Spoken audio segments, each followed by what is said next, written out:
Hello everybody, and today, sorry that it took a little bit of time since coming back between a vacation and work. Everything's getting quite difficult.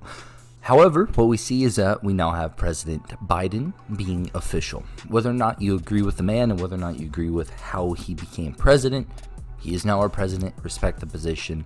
I wish for the best. That doesn't mean that I agree with his policies, but regardless, the president leads the country, and I hope that he's able to lead us well. That being said, it's not going off on a very good foot. To look at it, let's look at the number of executive orders he has done, which is more than any other president within the same time period. He has also reversed many things that President Trump has tried to push for, one of them being the Keystone Pipeline. He canceled the permit, losing a ton of jobs in the process. Beyond just that, he's put a lot of strong action, and he plans to bring us back into Paris Climate Accord, and not just that, but he also plans to push along like transgenderism, which he's allowing again in the military, and he's allowing it to be pushed within sports. So take it as you will, take it however you want. Anyways, as we keep moving forward as well, he also has an issue where his Bidenisms, to say the least, his issues with his mentality, which I hope only improves. I only hope for the well-being of himself, not just because he is the leader of the country, but for him as a person. I do not want to see him suffer.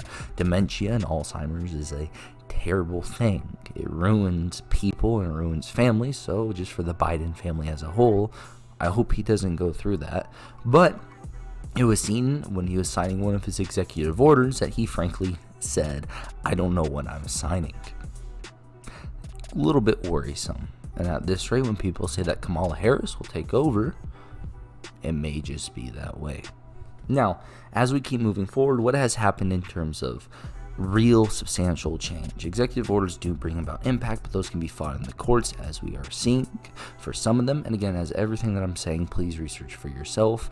But what we see is the COVID-19 relief bill that Biden wanted got to be able to pass in the Senate. It's going down to the House, and that will most likely pass. The reason why it was able to pass is because it's a reconciliation of the spending bill for 2020 that Trump managed to sign along. He pencil whipped in, caved to the establishment. And what they were able to do is reconciliation, and thus they only needed to get a simple majority. It ended up being a 50-50 vote, in which we then saw Kamala Harris come in and act as the tiebreaker. So, what we see from our first female vice president was a tiebreaker vote from a split Senate that caused a lot of divide, and now we will be getting an increase in stimulus money. And overall, I say, please look at it for yourself. The bill has a lot of corruption in it, same as the last bill underneath President Trump, to be fair, not to try to hound on just the Biden side, right? But nonetheless, there's a lot of corruption in it. I do highly recommend as well you look at the amendments that were proposed and shot down.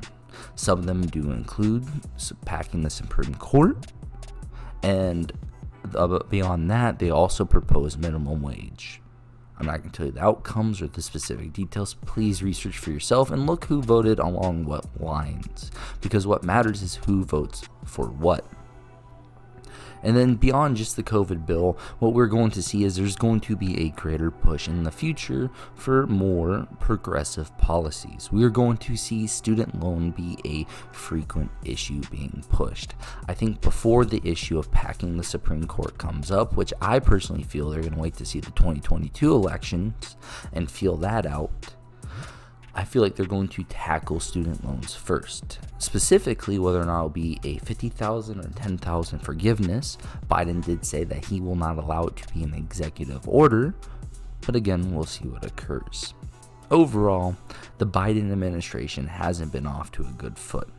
There are other issues as well occurring, such as the military going through a downsizing, not specifically due to Biden. This is also partially due to Trump. This was seen as something coming forward underneath the Trump administration, but regardless.